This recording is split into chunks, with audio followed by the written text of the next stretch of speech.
de o ploșniță de apă uriașă. Astăzi o să vă muște un țânțar de apă uriaș, dar mai întâi trebuie să-l găsim. Așa că am mers noaptea la o mlaștină.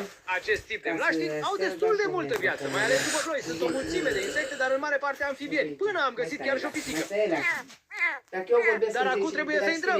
Am simțit ceva la picioare, am aruncat o privire. Mă surprinde că se găsesc chiar și caimani. M-a înțepat ceva în picior. Era o mică insectă care se hrănea cu o broască. La final am decis să iau un vas de orez. Și în sfârșit, iată-i aici. Uitați-vă la acel extraterestru, era gata să mă înțepe. Și a doua zi totul era pregătit pentru înțepătură. Fac video pe YouTube, Direct m-a taci. plantat și mi-a injectat o travă. Hai fugi acolo, mamaie. Băi, ce dureros e! Un minut după mușcătură, uite semnul. Și așa arătă 30 de minute mai târziu. După 2 ore, întregul braț mi s-a umflat. Se vedeau chiar și urmele de la gândacul acela.